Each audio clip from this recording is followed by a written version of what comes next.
was invisible. Less than nothing. An orphan servant destined to die forgotten in the shadows of a medieval castle where cruelty was currency and her life was worth less than spilled wine.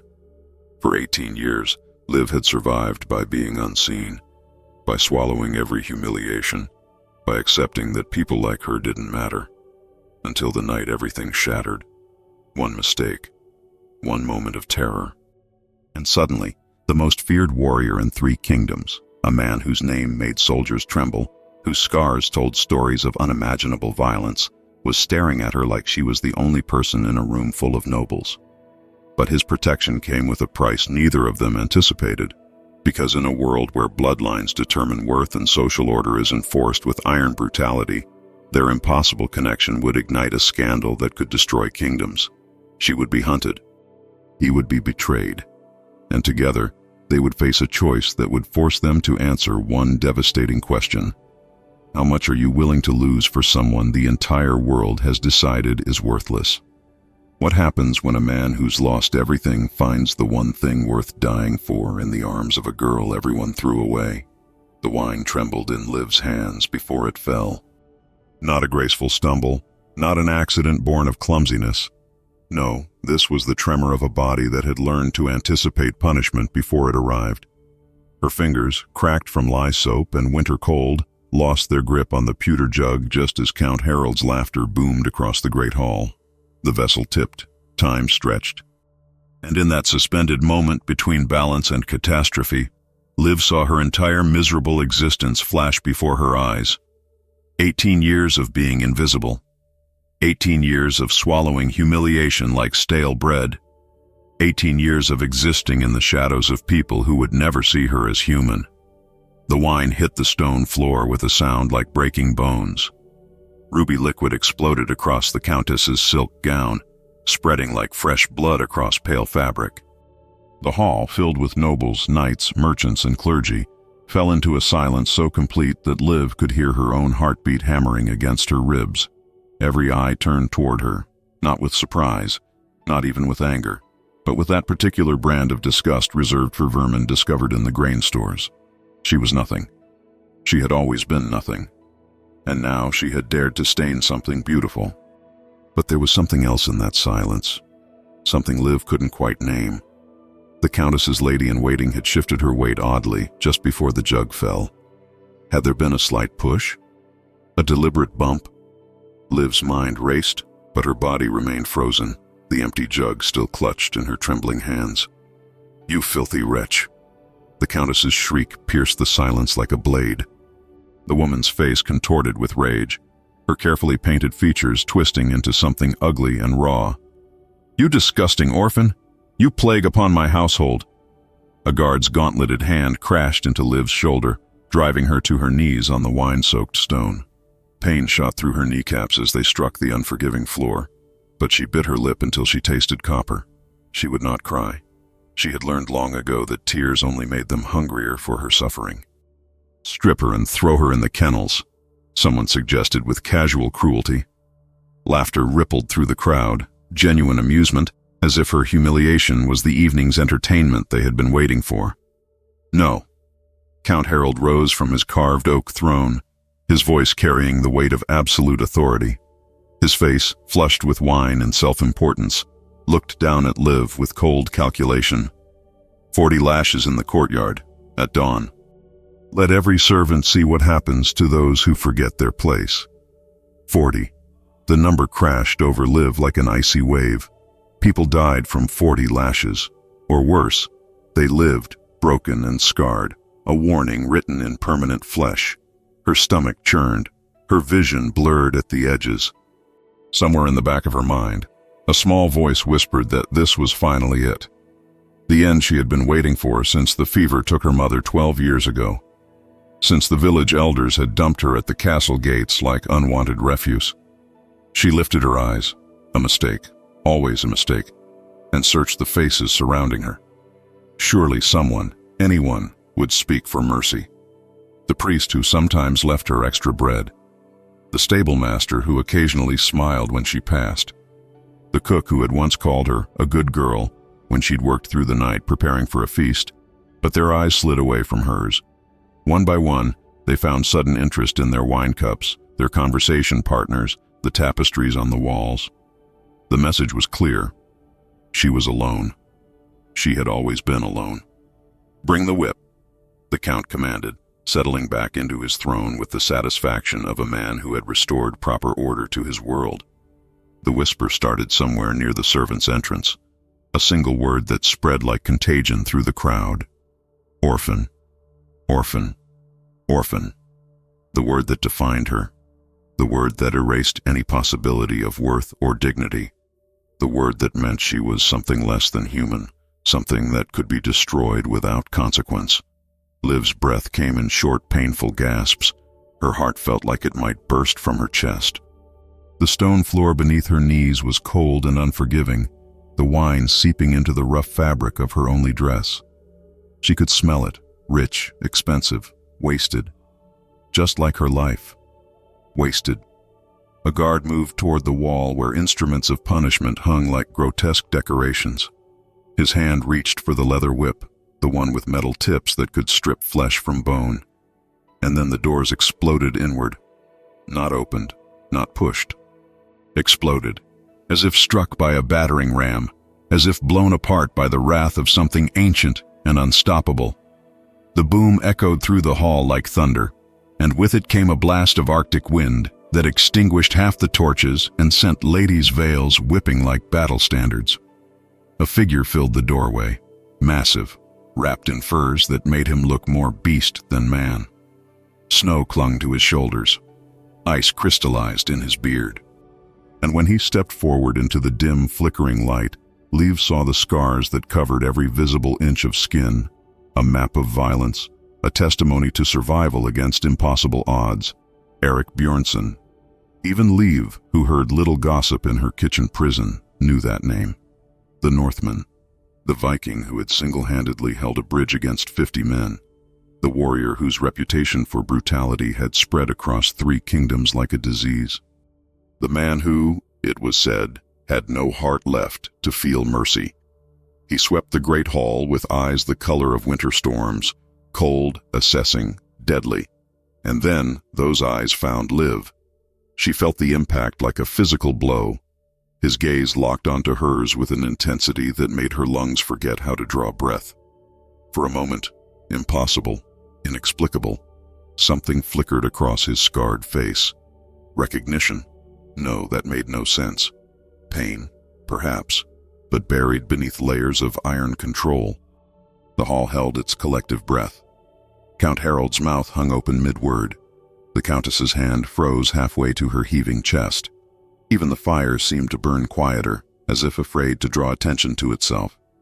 Erik Bjornsson stood there, silent as death itself, staring at the orphan girl kneeling in wine and shame. And in that moment, Liv understood with terrible clarity that her life, whatever remained of it, had just changed in ways she could not begin to comprehend. Why was this monster of war looking at a worthless servant girl as if he recognized something in her that the entire world had missed? The air in the great hall turned thick, suffocating, as if the very atmosphere had solidified into something heavy and oppressive. Erik Bjornsson stood motionless in the doorway, his massive frame casting shadows that seemed to swallow the torchlight whole. His breathing was steady, controlled, but there was something feral lurking beneath that calm exterior, something that made even the bravest knights shift their weight and check the distance to their weapons. Liv remained on her knees, wine-soaked and trembling, unable to look away from this terrifying stranger who had somehow frozen an entire room with nothing more than his presence. Her mind scrambled for understanding, for logic, for any explanation that would make sense of why a legendary Viking warrior would pause in a doorway to stare at a worthless orphan girl. But there was no logic here. Only the rapid drumming of her pulse in her ears and the strange, unsettling feeling that her life had just pivoted on an axis she couldn't see. Then he moved. Each footstep echoed through the hall like a judge's gavel striking wood, deliberate, measured, inevitable. The crowd parted without conscious thought, bodies instinctively creating a pathway for this predator in their midst. Erik's hand rested casually on the battle axe, strapped to his back, fingers drumming a slow rhythm against the worn leather handle. That small gesture spoke volumes. He wasn't reaching for the weapon. He didn't need to. The threat was implicit, woven into every scar on his face, every controlled breath, every measured step toward the kneeling girl. Count Harold finally found his voice, though it came out strangled, stripped of its earlier authority. "Lord Bjornsson, we did not expect you until—" "Release her." The words cut through the Count's stammering like a knife through rotten fabric. Eric's voice was rough, scraped raw by winter winds and battlefields, but it carried an authority that made the Count's proclamations sound like a child's petulant demands. The hall erupted into whispered chaos. Nobles leaned toward each other, hands cupped around mouths, eyes wide with shock and barely concealed delight at this unexpected drama. This was better than any minstrel's tale, a legendary warrior defending a servant girl. The scandal would fuel conversations for months. But Liev heard something else in those whispered exchanges. A lady near the wine table murmured to her companion, her voice dripping with false concern. How strange that he would notice her specifically, almost as if— She trailed off, leaving the implication hanging like poison in the air. The guard's hand was still clamped on Liv's shoulder, fingers digging into the hollow above her collarbone hard enough to leave bruises. She felt him hesitate, felt the tremor in his grip as he looked between the Count and the Viking, a man caught between two sources of authority and terrified of choosing wrong. "Lord Bjornsson," the Countess recovered faster than her husband, her voice sliding into practiced diplomacy, even as wine continued to drip from her ruined gown. "Surely you understand that discipline must be maintained. The girl destroyed valuable—" "I said release her." Eric hadn't raised his voice, hadn't needed to. The temperature in the room seemed to drop 10 degrees with those 4 words. His eyes, those winter storm eyes that had watched men die, that had seen horrors Liv couldn't imagine, remained fixed on her with an intensity that made her skin prickle with inexplicable awareness. The guard's hand disappeared from her shoulder so fast she nearly fell forward. She caught herself, palms slapping against wine-slick stone, and felt the sting of small cuts from unseen debris. Her body was shaking now, not just from fear but from something else. Confusion, perhaps, or the first fragile stirrings of hope, which was far more dangerous than fear had ever been. Count Harold stood, his face flushing deeper crimson. "This is my hall, Northman, my justice. You may be a guest, but—" Eric finally turned his gaze from Liev, and the Count's words died in his throat. Whatever he saw in the Viking's face made him stumble back a step, one hand reaching blindly for the armrest of his throne. "Your justice," Eric repeated, and there was something terrible in the way he said it, a mockery wrapped in silk-covered steel. "Is that what we're calling this?" He gestured toward Liv without looking at her, his eyes never leaving the Count's face. 40 lashes for a frightened girl who spilled wine? Tell me, Count, what punishment do you reserve for actual crimes?" The crowd had gone utterly silent now. This wasn't entertainment anymore. This was dangerous.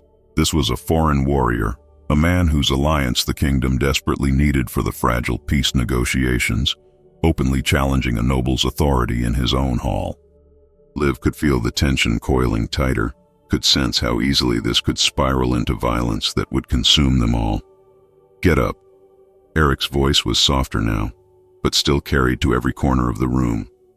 For a heartbeat, Liv thought he was still speaking to the Count. Then she realized the command was for her. Her legs didn't want to obey. They felt like water, like they might give out the moment she tried to stand. But something in his tone, not cruelty, not pity, but something else she couldn't name, gave her the strength to push herself upright. She swayed slightly, her wine-stained dress clinging to her legs, and kept her eyes fixed on the floor because looking at him directly felt like staring into the sun. Go. A single word, an order. But also somehow, permission. Liv's feet moved before her mind caught up. She stumbled toward the servants' entrance, every eye in the hall boring into her back like hot coals.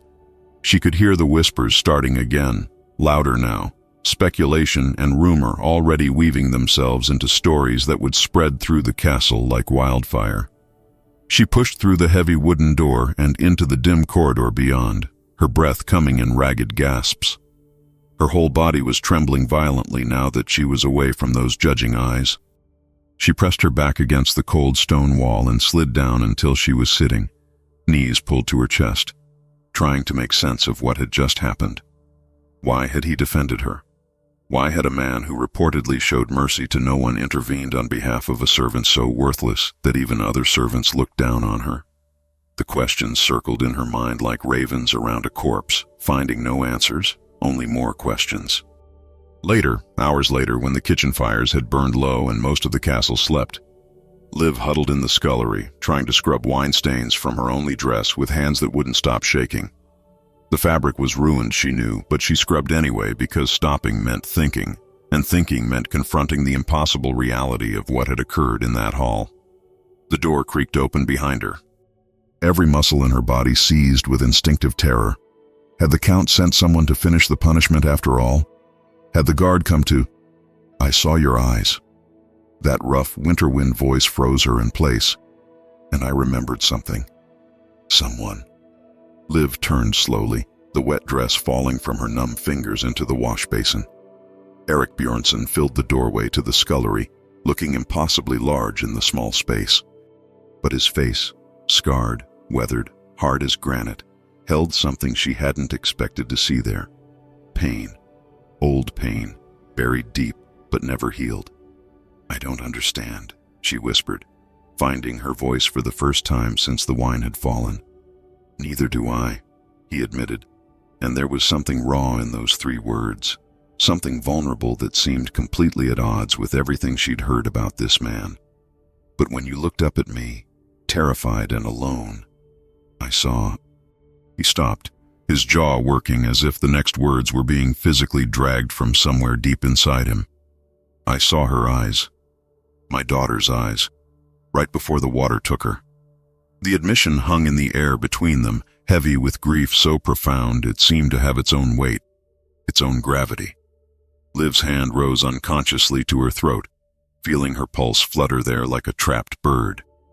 "I'm not her," Liv said softly, though part of her shattered at the realization that his protection might have nothing to do with her at all, that she was simply a ghost, a painful reminder of something lost. "No," Eric agreed, his voice rough as gravel. "You're not. But perhaps..." He trailed off, seeming to struggle with words in a way that suggested he wasn't a man accustomed to explaining himself. "Perhaps that's why I need to know who you are." Outside the scullery, in the castle's twisting corridors, the whispers had already begun their deadly work. Servants who'd witnessed the scene in the hall carried tales to the kitchens, to the stables, to the guards' quarters. By morning, everyone would know. By noon, the speculation would have transformed into certainty. By evening, the rumors would have grown teeth. The Viking and the Orphan, a legendary warrior and a worthless servant girl. An impossible connection that defied every rule of their carefully ordered world. And Count Harold, lying awake in his chambers with rage burning in his chest like acid, was already planning how to crush this budding scandal before it could threaten everything he'd built. The castle woke to whispers that morning, like a body waking to fever. Liv felt them before she heard them, the weight of eyes following her through corridors, the sudden silences when she entered rooms, the knowing smirks that servants no longer bothered to hide. She kept her head down, scrubbing floors that didn't need scrubbing, polishing silver that already gleamed, anything to avoid the questions burning in every gaze that landed on her. But avoidance was a luxury she couldn't afford. By midday, when she carried linens to the upper chambers, 2 ladies-in-waiting blocked her path deliberately, their silk skirts forming a barricade of privilege and cruelty. "So it's true then," the taller one said, examining her painted nails with affected boredom. "The Northman has taken an interest in our little kitchen rat." The shorter one leaned closer, her breath sweet with honeyed wine. "I wonder what services she provides that would capture the attention of such a formidable man." The implication dripped from her words like poison from a blade. Liv's cheeks burned, but she forced herself to meet their eyes. "I provide no services, my lady. I'm simply..." "Simply what? Simply lucky?" The tall one laughed, a sound like breaking glass. "Or simply clever enough to spread your legs for the right savage?" The slap came before Liv's mind could register the movement. Her palm connected with the woman's powdered cheek with a crack that echoed through the stone corridor. The lady stumbled backward, hand flying to her face, eyes wide with shock that quickly morphed into vindictive rage. "You struck me," she breathed, as if unable to believe a servant had dared to touch nobility. "You actually struck me." Terror flooded Liv's veins, cold and numbing. What had she done? What madness had possessed her to? But no, she wasn't sorry. The words had been too much, the implication too vile, and something inside her, something that had awakened when Erik Bjornsson had looked at her like she mattered, had simply refused to tolerate it anymore. "Then report me," Liv heard herself say, voice steadier than she felt. "Add it to my list of crimes." She pushed past them, heart hammering, expecting hands to grab her, to drag her to the count for immediate punishment. But they let her go, and somehow that was worse. Because she knew they were already planning something far more devastating than a simple report. That evening, Liv learned why Erik had come to the castle at all. The revelation came through kitchen gossip, pieced together from fragments overheard while she prepared vegetables for the evening meal. 3 kingdoms on the brink of war, the head cook muttered to his assistant, not noticing Liv's presence in the corner. And they send him to negotiate peace. As if a Viking knows anything about diplomacy. "He knows about death," the assistant replied, lowering his voice. "They say he lost everything in the last war. His wife, his daughter, his entire village burned while he was away fighting for a lord who betrayed him." Liv's knife stilled against the turnip she'd been peeling. His daughter, the one he'd mentioned in the scullery, the one who'd drowned. But there was more to that story, she realized. More pain layered beneath the surface. "No wonder he's dead inside," the cook continued. "They say he hasn't smiled in 7 years, hasn't shown mercy, hasn't felt anything at all until—" He stopped abruptly, noticing Liv. Their eyes met, and she saw the calculation there, the weighing of whether to continue. But he simply turned away, dismissing her as too insignificant to matter. But she did matter, at least to one person, and that terrified her more than being invisible ever had. She saw Erik that night in the great hall during the evening meal. He sat at the high table beside Count Harald, discussing terms she couldn't hear from her position serving in the background. But twice, no, 3 times, his eyes found hers across the crowded room. Each time something shifted in his expression, a softening so subtle that anyone else might have missed it. But Liv saw. And each time she saw it, her heart performed some strange, painful gymnastics in her chest. He was changing. Or perhaps she was simply seeing something that had always been there, buried beneath scar tissue and grief. After the meal, when she carried empty platters back to the kitchen, a hand caught her elbow in a shadowed alcove. She gasped, spinning to find Erik there, half hidden in darkness, looking at her with an intensity that made her breath catch. "They're talking about you," he said without preamble. "About us." "I know." Her voice came out smaller than she'd intended. "Does it frighten you?" The question surprised her. She'd expected warnings, perhaps orders to stay away from him for her own safety. But he was asking about her fear as if it mattered, as if her feelings carried weight in a world that had taught her they didn't. "Everything frightens me," she admitted, the truth escaping before she could cage it. "But this frightens me differently." Something flickered in his winter storm eyes, understanding perhaps, or recognition. "I came here to broker peace between kingdoms," he said quietly, "to prevent another war that would swallow thousands of lives. But when I saw you on your knees, about to be destroyed for nothing—" He paused, jaw tightening. "I haven't felt rage like that since the day I found my village burning." "I remind you of her," Liv said, voicing the fear that had gnawed at her since their conversation in the scullery. "Your daughter. That's all I am to you, a ghost." "No." The word came swift and certain. He reached up as if to touch her face, then caught himself, his hand hovering in the space between them before falling back to his side. "At first, maybe, but not anymore. Now when I look at you, I see someone who refuses to break. Someone who survived in a place designed to crush her. Someone who—" He stopped, seeming frustrated by his own inability to articulate whatever he was feeling. "Someone who slapped a noblewoman today," Liv finished, a hysterical laugh bubbling up. "Someone who's probably going to be executed before the week is out." "You did what?" For the first time since she'd met him, Eric's expression held something that might have been amusement. Almost a smile. Not quite, but close enough to make her heart stutter. "She said terrible things. Implied that we were..." Liv couldn't finish, heat flooding her cheeks. The almost smile vanished, replaced by something harder, sharper. "What's her name?" "No." Liv stepped back, shaking her head. "You can't. You're here to make peace, not start fights over servant girls. You're not just a servant girl." The words came out rough, like they'd been dragged over broken glass. "Not to me. Not anymore." The admission hung between them in that shadowed alcove, heavy with implications neither of them seemed ready to fully acknowledge. Somewhere in the castle, Liv knew, Count Harold was plotting. The ladies she defended were scheming. The whispers were multiplying, transforming into accusations, into scandal, into something that could destroy them both.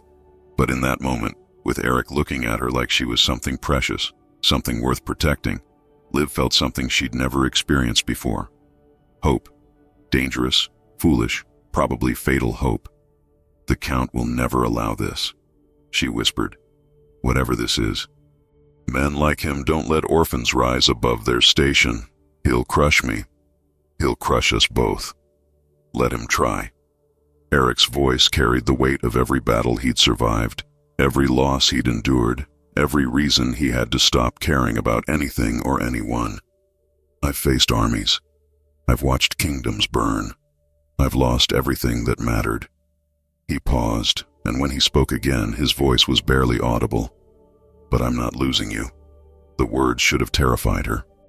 Instead, they felt like the first solid ground she'd ever stood on. In his private chambers, Count Harold sat before his desk, quill scratching across parchment as he composed a letter to the neighboring lord. The Viking had become a problem. The orphan had become a symbol of disorder. And order, Harold believed with religious fervor, was the foundation of all civilization.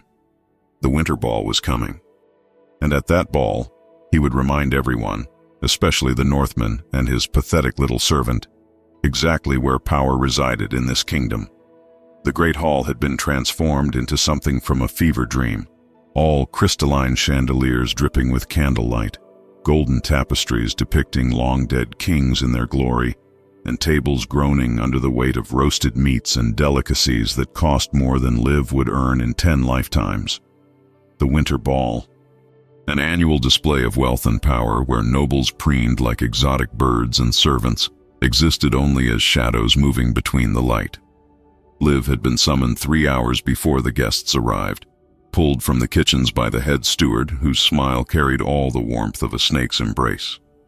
"The Count has requested you specifically for service tonight," he'd said, and something in his tone made her skin crawl. "You're to wear this." He'd thrust a bundle of fabric at her, a servant's dress, but older than the castle stones, patched and repatched, the gray wool thin enough in places to be nearly transparent. Now, as she moved through the glittering crowd with a tray of wine goblets, Liv understood. This was theater. She was the centerpiece of some carefully orchestrated humiliation. Dressed in rags among silk and velvet, a living reminder of exactly how far beneath these people she truly was. But there was something else too, something she caught in fleeting glances and half-hidden smirks. The nobles knew. They all knew about Eric's defense of her. And they were waiting, vultures circling, to see how this drama would unfold. She felt his presence before she saw him. That strange awareness that had developed over the past days, like her body had attuned itself to his proximity. Eric stood near the far wall, dressed in formal Viking attire, leather and fur trimmed with silver, looking simultaneously out of place and more regal than anyone in the room. His eyes found hers immediately, and she watched his jaw tighten as he took in her threadbare dress, the way nobles stepped back from her as if poverty might be contagious. "More wine, girl."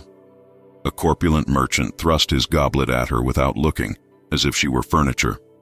Liv refilled it with trembling hands, careful not to spill a single drop. She couldn't afford another accident. Not tonight. Not when she could feel the trap closing around her with every passing moment. The music swelled, viols and flutes playing a courtly dance. Couples began to form on the floor, lords and ladies moving through practiced steps while servants pressed themselves against walls to stay invisible. Liv backed toward the servants' entrance, but the head steward blocked her path, his hand firm on her shoulder. "You're needed at the high table," he murmured. "The Countess requires wine." Terror spiked through her chest. The high table, where Count Harold sat in judgment. Where the Countess presided like a queen holding court. Where Eric sat as honored guest, forced to watch whatever spectacle they'd planned. Her feet moved mechanically across the polished stone floor, each step feeling like a walk toward execution. The conversations around her blurred into meaningless noise. Laughter that sounded predatory, music that felt discordant. When she reached the raised platform where the high table dominated the hall, she could feel every eye in the room tracking her movement. The Countess sat there in emerald silk that probably cost more than the orphanage where Liv had spent her early years. Her expression was pleasantly neutral, but her eyes held something cold and calculating. Beside her, Count Harold watched Liv approach with the satisfied expression of a cat that had finally cornered a mouse. "Wine," the Countess said simply, extending her goblet. Liv's hands shook as she lifted the pitcher. The liquid caught the candlelight as it poured, dark as blood, and for one horrible moment she thought she might actually spill it again, might give them the excuse they were clearly hoping for. But her hands steadied, barely, and she filled the goblet without incident. She was pulling back, relief just beginning to loosen the knot in her chest, when the Countess's hand moved. A deliberate flick of the wrist. The goblet tipped. Wine exploded across the table, across the Countess's dress, across the Count's official documents laid out for signing. But this time, Liv saw it happen, saw the intentional movement, saw the setup. The hall erupted in gasps and exclamations. The Countess shrieked, a performance worthy of a stage actress, and leaped to her feet. "You clumsy wretch! You've done it again!" She turned to the assembled nobles, arms spread wide in theatrical disbelief. Twice this creature has assaulted me with wine." "I didn't," Liv started, but Count Harold's fist slammed on the table with a boom that silenced the entire hall. "Enough!" His face had gone purple with manufactured rage. "This servant has proven herself incapable of even the simplest tasks. She is a blight upon this household, a stain upon our honor." He stood, pointing at Liv with the authority of divine judgment. "She will be stripped of her position and cast into the streets.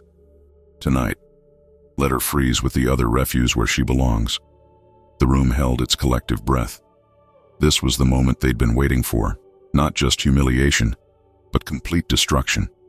Cast out in winter, with no coin and no references, Liv would be dead within days. Everyone knew it. That was the point. Liv felt something crack inside her chest, not surprise exactly, because some part of her had always known it would end like this. But the finality of it, the casual cruelty, the way they'd set her up to fail just to justify discarding her, it was too much. She opened her mouth, though she had no idea what words might come out. An apology, an accusation, a scream. "She stays." 2 words. Quiet, but absolute. Eric's voice cut through the hall like a blade through silk. The Count turned slowly, his expression transforming from triumph to barely concealed fury. "I beg your pardon?" Eric rose from his seat with the deliberate grace of a predator preparing to strike. Every movement was controlled, economical, but underneath that control, Liv could see violence coiling like a spring wound too tight. "I said she stays, and you will apologize." The hall exploded into whispered chaos. Nobles leaned toward each other, scandal lighting their eyes like candles. The musicians had stopped playing.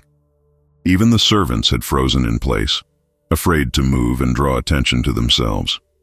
"You forget yourself, Northman." Count Harold's voice dripped with condescension. "This is not your land. This is not your hall. And that," he gestured dismissively at Liv, "is not your concern. You're right about one thing." Eric took a step forward, and several nobles actually moved backward, creating a wider circle around the confrontation. She's not my concern. She's more than that. Another step. She's more noble than anyone in this room pretending at nobility, more honest than lords who rig games of humiliation, more worthy of respect than a countess who sabotages a frightened girl just to satisfy her own spite. The accusation hung in the air like smoke from a cannon. The countess's face went white, then red, her mouth opening and closing without sound. Count Harold's hand went to his sword hilt, a gesture so charged with threat that guards throughout the hall tensed, ready for violence. But Eric didn't flinch.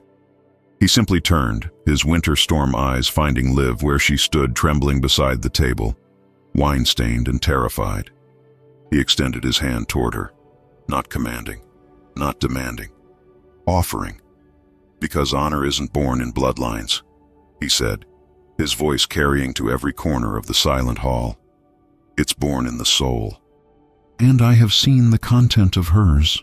Liv stared at his outstretched hand. This was insanity. This was social suicide. If she took it, if she accepted what he was offering, there would be no going back. The Count would never forgive the insult. The nobles would turn this into scandal that would follow them both forever. Eric's mission here, the peace he'd come to negotiate, would crumble under the weight of this impropriety. But his hand remained steady, waiting, patient, asking her to choose. Her fingers were moving before her mind fully processed the decision. She placed her hand in his, calloused servant's palm against warrior's scars, and felt his fingers close around hers with surprising gentleness. He pulled her forward, not roughly, but firmly, until she stood beside him, facing the assembled nobility. "You have made your choice then," Count Harold said, his voice gone cold and deadly quiet. "You choose a servant over alliance, a nobody over peace. Very well, Northman. But understand this. Come tomorrow's dawn, you will both answer for this insult to my house." Eric's hand tightened slightly around Liv's, a wordless reassurance. "I've answered for far greater crimes than defending the defenseless," he said. "And I'm still standing." The threat was implicit, wrapped in civil words but clear as church bells.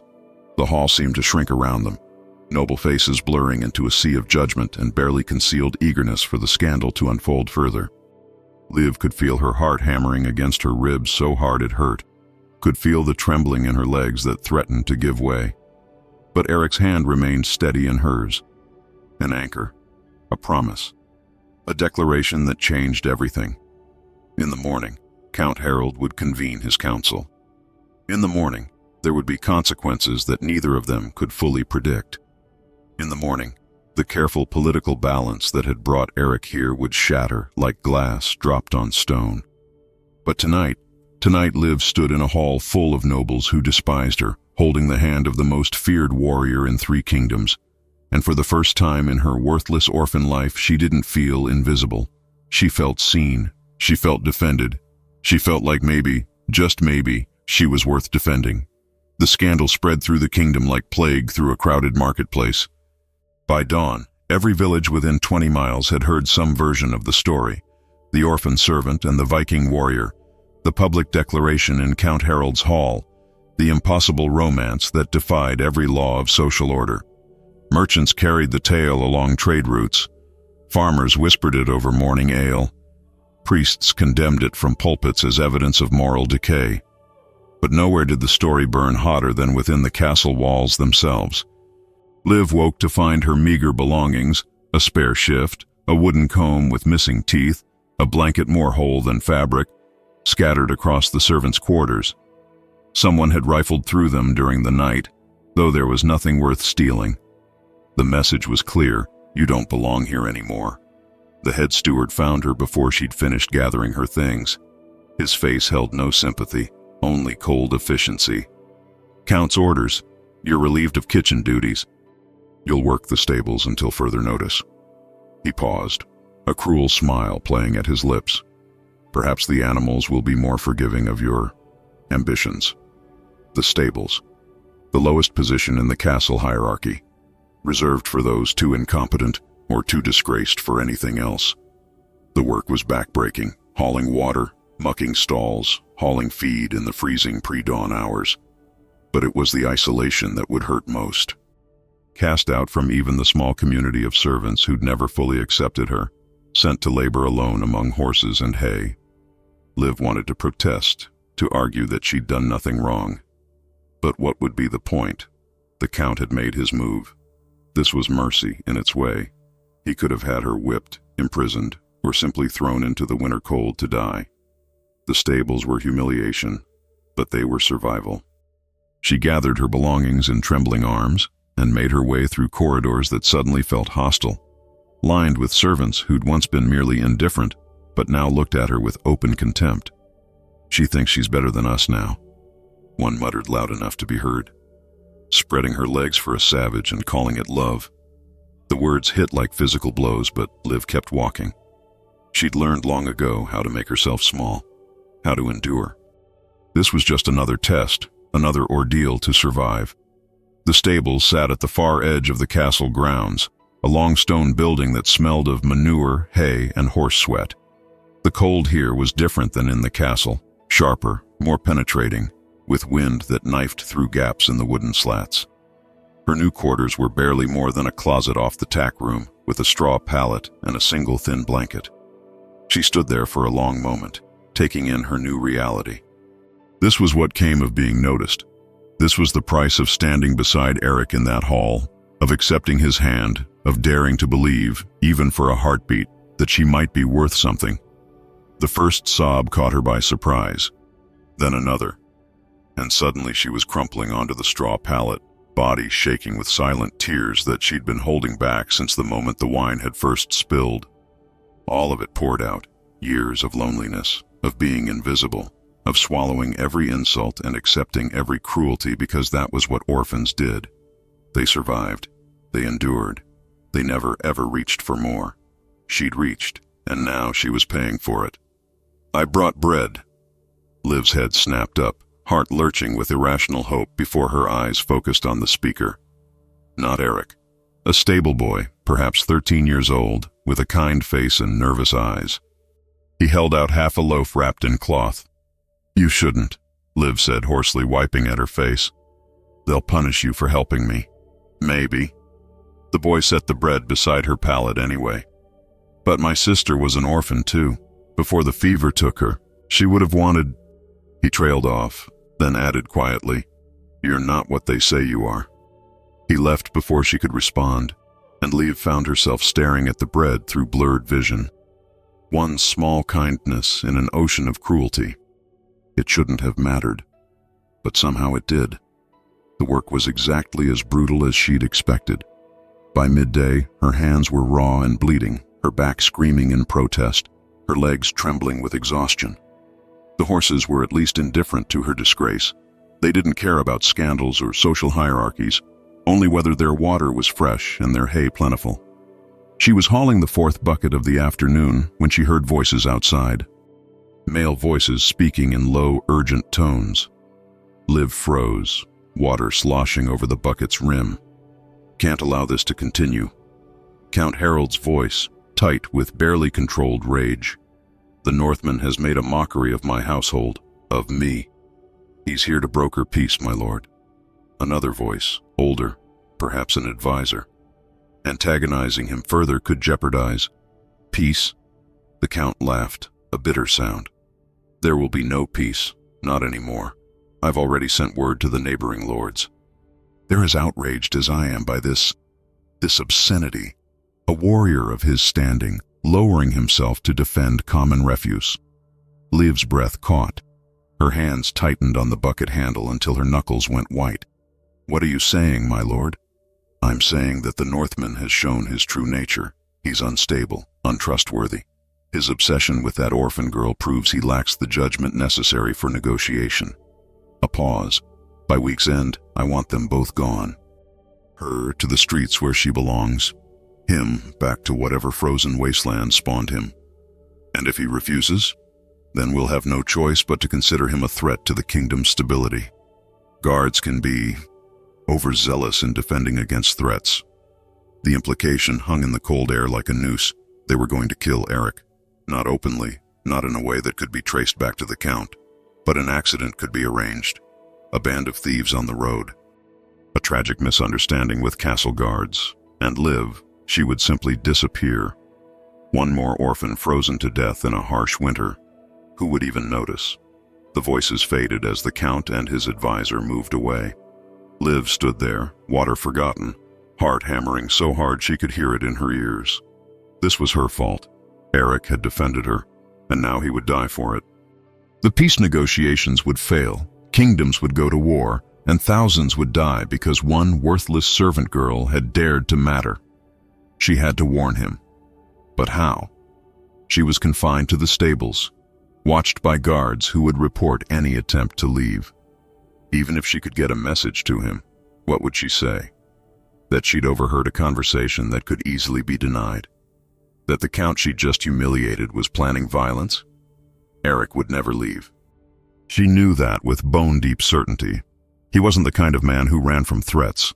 He'd face whatever came, fight whatever battle presented itself, and he'd die, because not even a legendary warrior could survive poison in his wine or an arrow in the dark. Unless she left first. The thought crystallized with terrible clarity.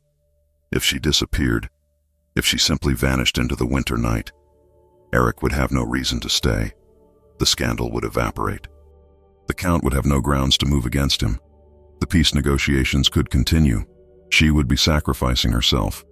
Alone in winter with no shelter, no food, no prospects. She'd probably freeze to death within days. But Eric would live. And maybe thousands of soldiers who would have died in war would live too. It wasn't even a choice, really. It was simple mathematics. One worthless life for countless others. That night, long after the castle had settled into sleep, Liv heard the soft scrape of the stable door opening. She sat up on her pallet, fear spiking through her. Had the Count sent someone already? But the figure that emerged from the shadows was immediately, impossibly familiar. Eric, wrapped in his furs, carrying a bundle that he set down gently before crouching beside her pallet. "I brought blankets," he said quietly, "and food. They won't treat you well, but they won't stop me from ensuring you survive." Liv stared at him, this legendary warrior who'd crossed a castle in the dead of night to bring comfort to a disgraced servant girl. Her throat tightened with emotion too complex to name. "You shouldn't be here," she whispered. "They'll use it against you." "Let them." He unwrapped the bundle. Thick wool blankets, bread, cheese, even a small flask of something that smelled like spiced wine. "I've faced worse than petty nobles and their schemes." "Have you?" The words came out sharper than she intended. "Have you faced assassination? Because that's what they're planning, Eric. I heard the Count. They're going to kill you and make it look like an accident." His expression didn't change, but something flickered in his eyes. Not fear, something else. "I know. You know?" Liv felt her voice rising. "You know they're planning to murder you and you're still here, bringing me blankets?" "Yes." Simple. Absolute. "Why?" The question burst from her like a sob. "Why would you throw away your life for someone like me? I'm nothing. I'm worse than nothing. Before you came, I didn't even exist in their eyes." Eric reached out slowly, giving her time to pull away, and cupped her face in his scarred hands. "You existed in mine," he said, his voice rough with emotion. "From the moment I saw you on your knees, refusing to cry, refusing to break even when they tried to destroy you, you existed. You mattered. I'm not worth dying for." "That," he said softly, "is where you're wrong." The Great Hall had been transformed once again, but this time there was no festivity in the air. Only the cold weight of judgment. Every noble within 3 days' ride had been summoned, cramming onto benches and standing in clusters along the walls. They'd come for a trial, though everyone already knew the verdict. This was theater, carefully orchestrated to give legitimacy to a conclusion that had been decided before the first witness spoke. Liv stood in the center of it all, flanked by 2 guards whose hands rested meaningfully on their sword hilts. She'd been dragged from the stables before dawn, given no time to wash or change, and now stood before the assembled court in her filthy stable clothes, smelling of hay and horse manure. Another deliberate choice, another way to emphasize the vast distance between her and everyone else in the room. Count Harold sat on his raised throne like a king presiding over his domain, the morning light streaming through stained glass windows, painting him in colors that should have been holy, but somehow looked sinister. Beside him, the Countess watched with barely concealed satisfaction, her fingers drumming a slow rhythm against the arm of her chair. And there, forced to sit among the nobles as honored guest, was Eric. His face was a mask of controlled fury, jaw clenched so tight Liv could see the muscles jumping beneath his scars. Their eyes met across the crowded hall, and in that moment, she tried to communicate everything she couldn't say aloud. "I'm sorry. This is my fault. Please, please just let them exile me and live." But his eyes held only determination, and something else. Something that looked dangerously like defiance. "We are gathered," Count Harold began, his voice carrying the practiced authority of a man accustomed to being obeyed, "to address a matter that threatens the very fabric of our society. A servant," he gestured dismissively at Liv, "has forgotten her place, has dared to reach above her station, has seduced a noble guest into defending her impropriety." Murmurs rippled through the crowd. Liv caught fragments of whispered conversations, none of them sympathetic. Shameful. Calculated manipulation. Should have been dealt with immediately. "The evidence is clear," the Count continued, warming to his performance. "This girl deliberately destroyed valuable property, not once but twice. When rightfully punished, she used feminine wiles to corrupt the judgment of our esteemed guest, Lord Bjornsson, turning him against this household and jeopardizing delicate peace negotiations that affect 3 kingdoms."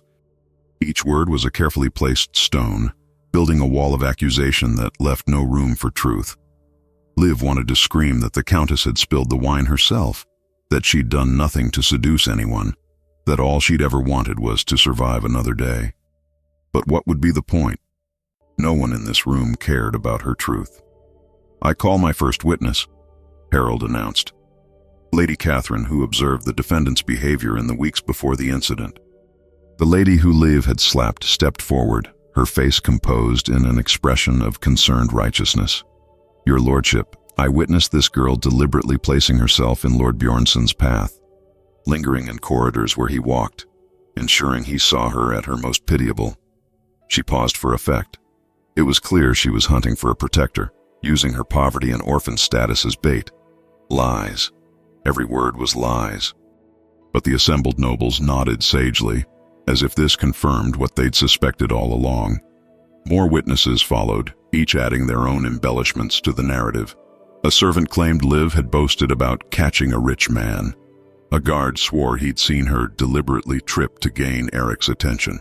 A kitchen worker testified that Liv had asked questions about the Vikings' wealth and status. None of it was true. But truth, Liv was learning, mattered far less than story. And the story being constructed here was of a cunning, manipulative orphan who'd set her sights on a powerful man and used every trick at her disposal to ensnare him. Through it all, Eric sat rigid in his seat, his knuckles white where they gripped the armrests. Twice he started to rise, and twice nobles beside him placed restraining hands on his shoulders, murmuring warnings about protocol and proper procedure. They were containing him, Liv realized, preventing him from disrupting the carefully scripted performance.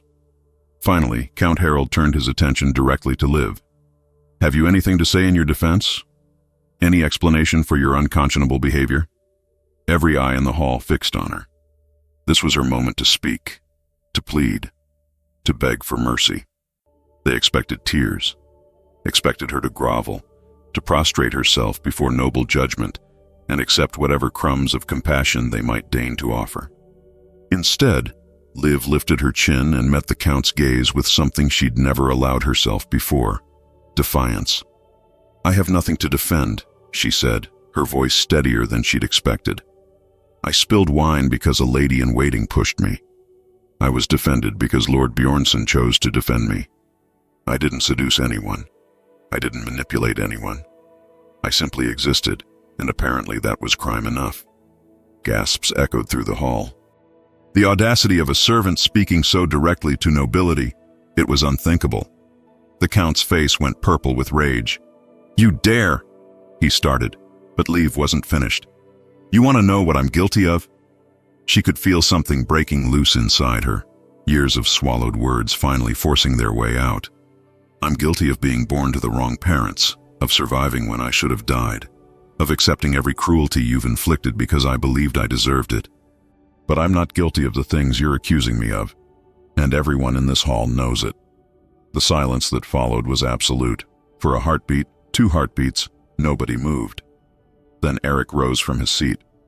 Enough. His voice cut through the stunned quiet like a blade. This isn't a trial. It's a farce designed to justify punishing a girl whose only crime was being defended by someone you couldn't control. Sit down, Northman, Count Harold ordered, but there was uncertainty creeping into his voice now. The script was deviating. Events were spiraling beyond his carefully maintained control. No. Eric descended from the nobles section, moving toward the center of the hall where Liv stood. The guards tensed, hands tightening on their weapons, but Eric ignored them. You want to condemn her? Then condemn me as well. Because everything you're accusing her of, the impropriety, the scandal, the disruption of social order, I'm equally guilty. You were manipulated, the Countess interjected quickly.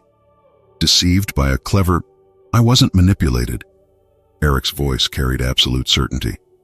I made a choice. I chose to defend someone who was being unjustly punished. I chose to see value where you saw only something disposable. I chose... He paused, his eyes finding Liv's, to care about someone who deserved to be cared for. The hall erupted into chaos. Nobles shouting over each other, some in outrage, others in scandalized delight at the drama unfolding. Count Harold was on his feet, pounding his fist on the throne's armrest, demanding order. The Countess had gone pale, one hand pressed to her chest as if she might faint.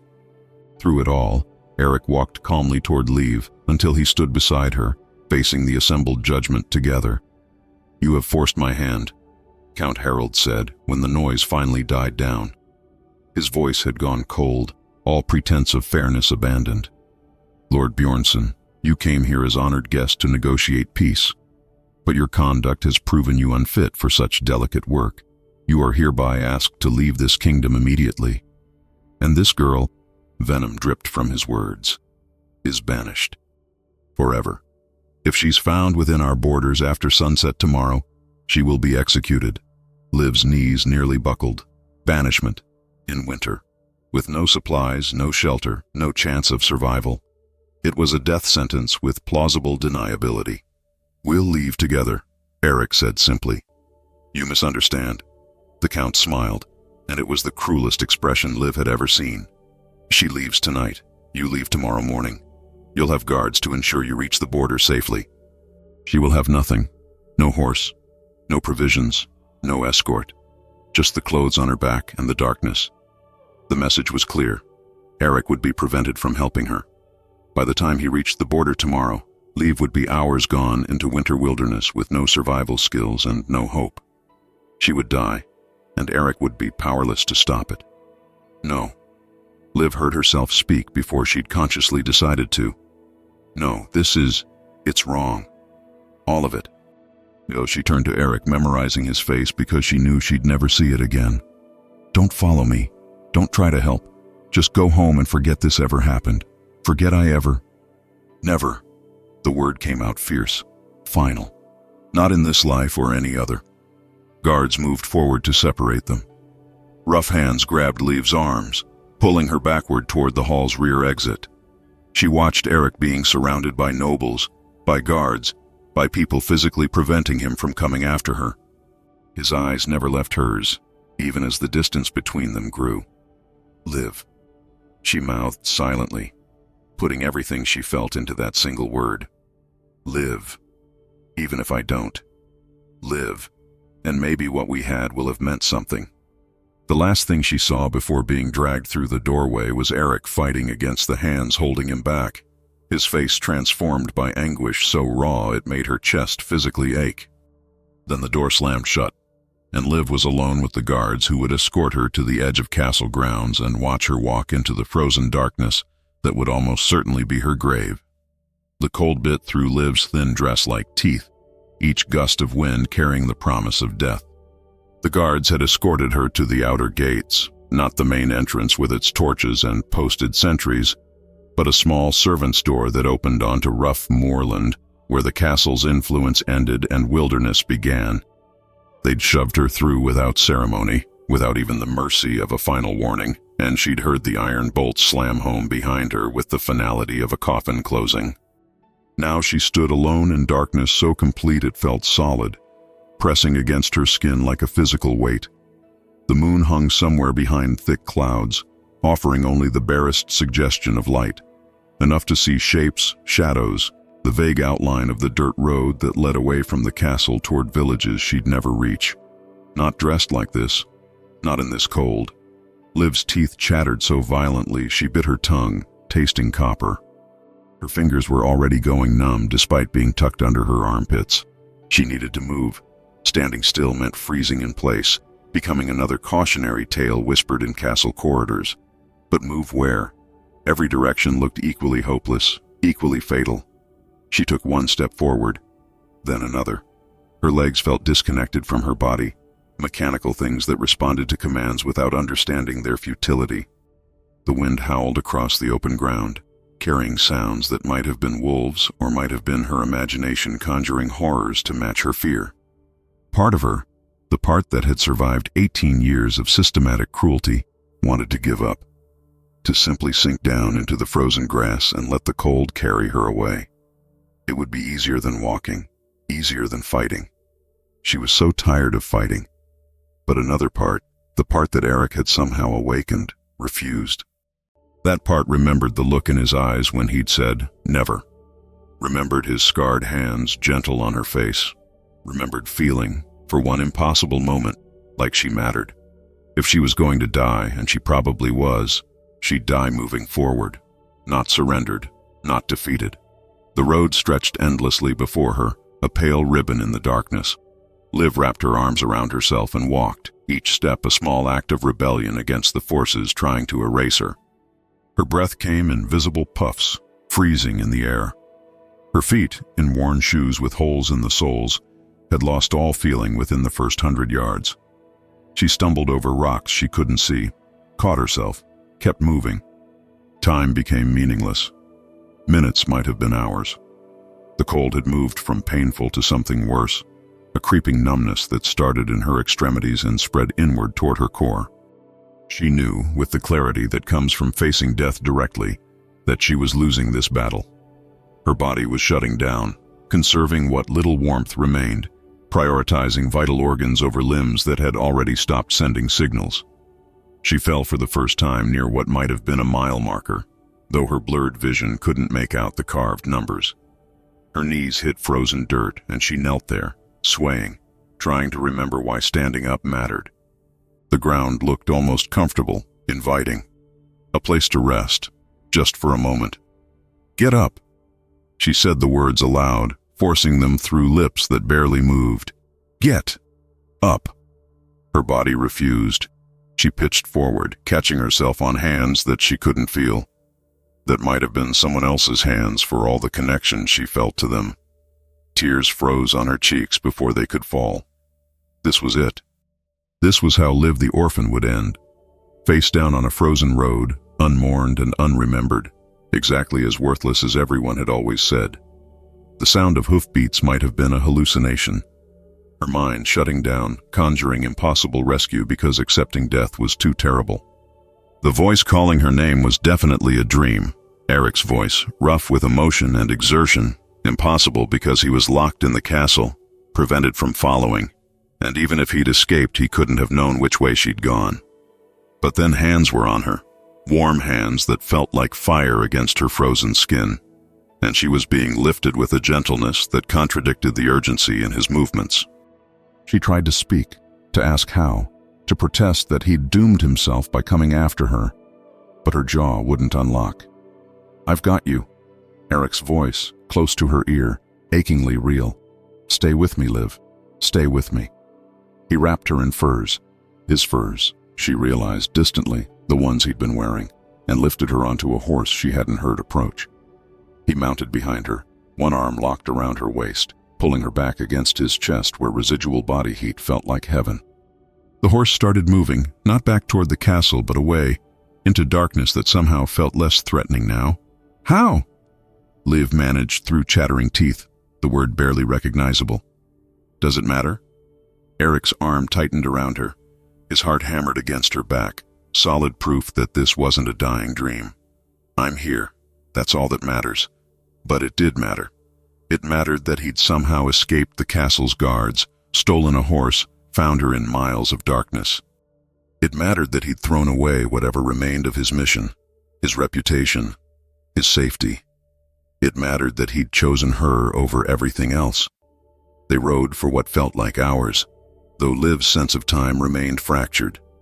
Gradually, painfully, feeling began returning to her extremities, the agonizing pins and needles sensation of frozen flesh thawing. She whimpered despite herself, and Eric's arm tightened reflexively. "I know," he murmured. "I know it hurts. But pain means you're alive." Eventually the horse slowed, then stopped. Eric dismounted with careful efficiency and reached up for Liv, lifting her down with a gentleness that seemed impossible from a man of his size and reputation. Her legs buckled immediately. She'd lost too much heat, pushed too far past her body's limits, and he caught her before she fell. They were on a hillside, she realized, as her eyes adjusted.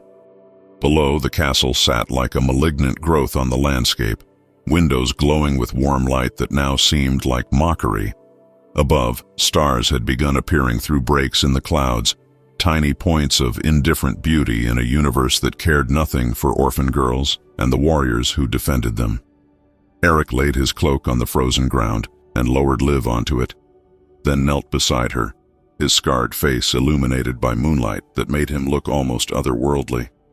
For a long moment he just looked at her, and she saw in his expression something that made her breath catch for reasons that had nothing to do with cold. "I thought I'd lost you," he said finally, voice raw. "When they dragged you from that hall, when I couldn't break through the guards, when I finally escaped and realized you'd been gone for over an hour." He stopped, jaw working. "I thought I'd lost you. You should have let them exile you tomorrow," Liv whispered. "Should have let me go. Now you're a fugitive. They'll hunt you. Hunt us both. Let them." Eric reached out, his calloused fingers brushing frost from her hair with infinite care. "I've been hunted before. I've been exiled, condemned, marked for death. But I've never—" He paused, seeming to struggle with words that clearly didn't come easily. "I've never had something worth running toward instead of just away from." Liv felt tears burning behind her eyes, the first warmth she'd felt that wasn't borrowed from his body or his furs. "I'm not worth this. I'm not worth you throwing away your life. Stop." The command was gentle but absolute. "Stop deciding your own worth based on what cruel people told a frightened child. You survived them. You survived years of systematic destruction designed to break you. You stood in that hall today and refused to be broken." His hand cupped her face, thumb tracing her cheekbone. "You're worth everything." The wind howled around them, but in that moment Liv felt warmer than she had in years. Not because of furs or fire, but because someone, this impossible, scarred, legendary warrior, looked at her and saw value where the entire world had seen trash. "What do we do now?" she asked, because someone had to think practically, even though every fiber of her being wanted to exist only in this moment forever. Eric was quiet for so long she thought he might not answer. Then he pulled back slightly, and in the moonlight she saw something in his expression she couldn't quite name. Determination, certainly. But underneath that, something softer, something that made her heart perform strange acrobatics in her chest. "I ask you a question," he said quietly, "and I need you to answer honestly, not based on what you think I want to hear or what you think you deserve. Answer based on what you want. What you choose." He shifted, and suddenly he was on one knee before her, this warrior who'd faced armies and won, kneeling on frozen ground before an orphan girl in rags. His eyes never left hers. "I'm not asking for servitude," he said, each word deliberate and weighted with meaning. "I'm not asking for gratitude or obligation. I'm asking—" He paused, drawing a breath that seemed to cost him something. For your courage beside mine. For your strength alongside my own. For your hand, Liv, if you'll give it. The world seemed to stop spinning. Somewhere below, the castle bells were ringing, an alarm probably, as they discovered both the prisoner and her defender had vanished. Guards would be mounting horses, gathering weapons, preparing to hunt them down. But up here on this frozen hillside, none of that mattered. There was only Eric, scarred and deadly and impossibly gentle, asking not for her submission, but for her partnership. Asking not what she could serve, but what she would choose. Liv's hand moved without conscious thought, reaching out to touch his face, tracing the jagged scar that ran from his temple to his jaw, evidence of survival, proof that terrible things could be endured and overcome. Yes, she whispered, the word barely audible over the wind. Yes. His eyes closed briefly, relief and something deeper washing over his features. When they opened again, they held a fierceness that had nothing to do with battle and everything to do with protection, with possession, with promise. He pulled her closer until their foreheads touched, their breath mingling in the frozen air.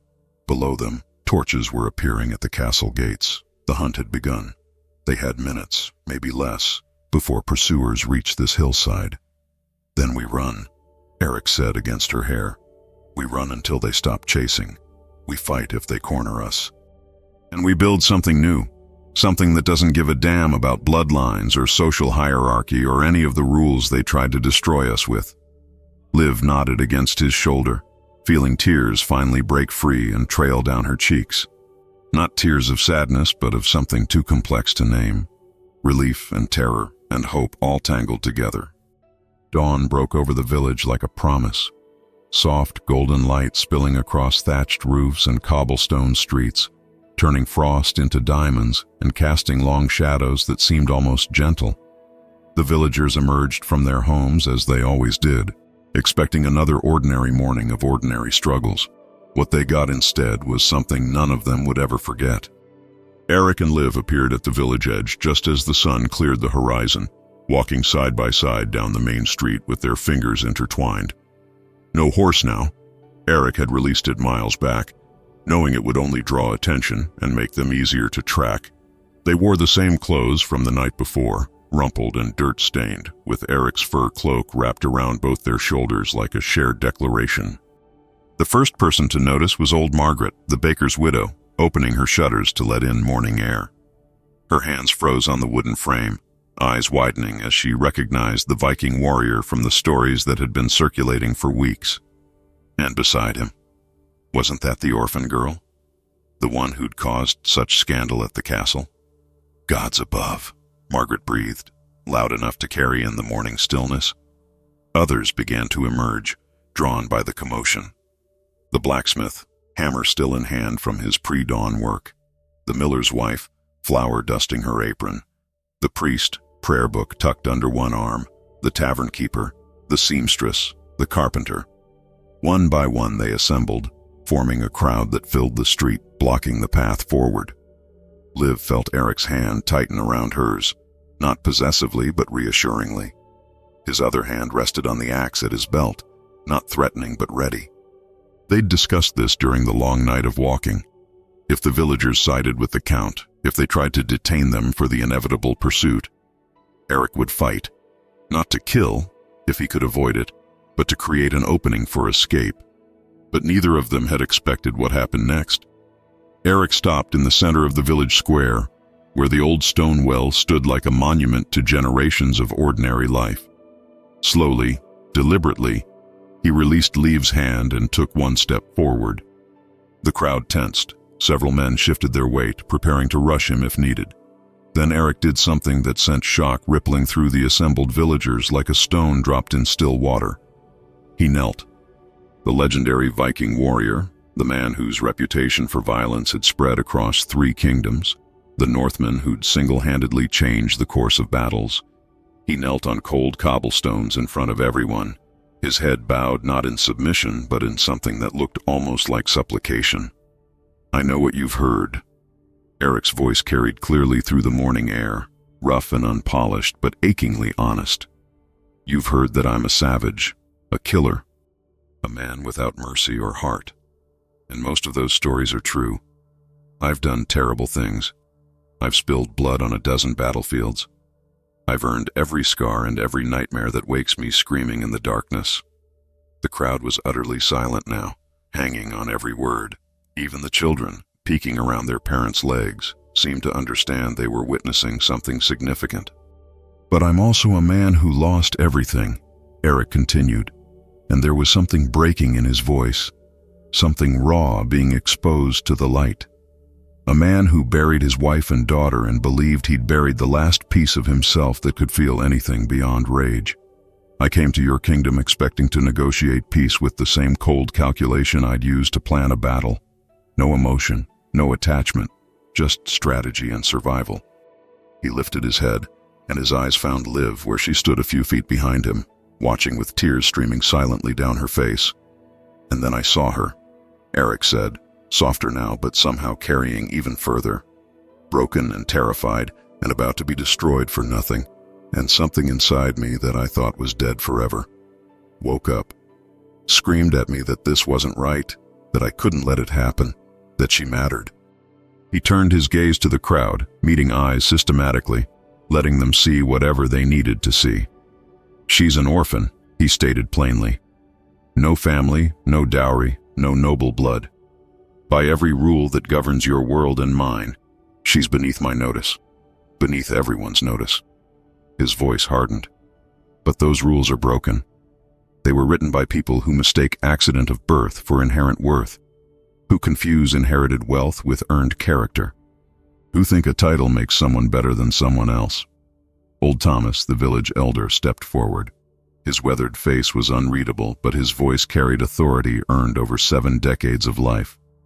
Fine words, Northman, but words are cheap. What are you offering this girl beyond pretty speeches? A life on the run? A future of looking over your shoulder waiting for the Count's men to find you? The challenge hung in the air. Liv held her breath, suddenly aware that this moment would determine everything. If the village sided against them, they'd never make it out of the kingdom. If the village remained neutral, they'd gain a few hours' head start at best. Eric's response was to reach into his cloak and pull out a small leather pouch. He opened it, tilted it, and silver coins spilled onto the cobblestones. More money than most villagers would see in a year. A small fortune. I'm offering her everything I have, Eric said simply. My protection, which you know is considerable. My resources, which are more than sufficient. My name, which in the north carries weight and respect. And more than any of that. He paused, and when he continued, his voice held something that made even the hardest faces in the crowd soften. I'm offering her a home. Not a place, but a person. Someone who sees her not as an orphan or a servant or a scandal, but as someone extraordinary. He turned back to Liv, extending his hand toward her. She is my home, he said, and the simple declaration carried more weight than any flowery poetry could have managed. The only home I want. Liv moved before she consciously decided to, crossing the space between them and taking his hand. He stood, pulling her close against his side, and together they faced the assembled village. The silence stretched for 3 heartbeats. 4. 5. Then old Margaret, the baker's widow, began to lower her head, just slightly, a nod of acknowledgement, of respect, of something that might have been blessing. Beside her, the blacksmith did the same, then the seamstress, the miller's wife, the carpenter. One by one, like a wave spreading through a crowd, the villagers bowed their heads, not in fear, not in submission, but in recognition of something they'd witnessed, something rare and true and worth acknowledging even if it defied every social convention they'd been taught to uphold. The priest stepped forward last, his lined face thoughtful. The Count will come, he said quietly. His men will ask questions. What should we tell them? Eric met the old man's eyes steadily. Tell them the truth. That we passed through at dawn. That we were heading north. That I was armed and dangerous and you wisely chose not to interfere. He paused. Or tell them whatever keeps your village safe. I won't ask you to lie for us. North, you say? The priest's eyes crinkled slightly. Strange. I could have sworn I saw 2 travelers heading east toward the mountain passes. but my eyes aren't what they used to be. A ripple of agreement passed through the crowd. East, not north. Toward the mountains, not the main roads. The story was being constructed in real time, a collective decision to give the fugitives a chance, even if it meant misleading the Count's men. "Why?" Liv heard herself ask, her voice barely above a whisper. "Why would you help us?" Old Thomas answered, his gruff voice carrying unexpected gentleness. "Because we're simple folk, girl. We work hard, we die tired, and we don't have much to show for any of it. But we recognize courage when we see it. We recognize someone standing up and saying no more to people who think they can grind us into dust just because they were born in the right bed." He looked directly at Liv, and she saw understanding in his weathered face. "You stood in that castle and refused to break, refused to grovel, refused to accept that your life was worth less than spilled wine." He nodded slowly. "That's worth something. That's worth helping, even if it costs us." Tears were flowing freely down Liv's face now, but she made no move to wipe them away. Eric's arm tightened around her shoulders. "Thank you," he said simply, the two words carrying the weight of debts that could never be repaid. The villagers parted, creating a path through their midst toward the eastern road. As Eric and Liv walked through that human corridor, people reached out, not to grab or restrain, but to press small offerings into their hands. A wrapped parcel of bread and cheese from Margaret, a flask of water from the tavern keeper, a warm scarf from the seamstress, a small knife from the blacksmith. Gifts from people who had almost nothing, given to strangers they'd likely never see again. When they reached the edge of the village, Eric turned back one final time. The crowd had closed in behind them, standing as a wall between the fugitives and any pursuit that might come from the castle. "If anyone asks," he called back, "tell them Eric Bjornsson was here. Tell them he found something worth more than kingdoms or gold or glory. Tell them he found home." And with that, they disappeared into the morning mist that clung to the eastern foothills, two figures walking hand in hand toward a future that held no guarantees except each other. Years later, the story would spread far beyond that small village. Minstrels would carry it from town to town, embellishing some details, softening others, but maintaining the core truth: that the most feared warrior in 3 kingdoms had knelt in a village square for an orphan girl, that he'd called her his home in front of witnesses who had no reason to believe him but chose to anyway.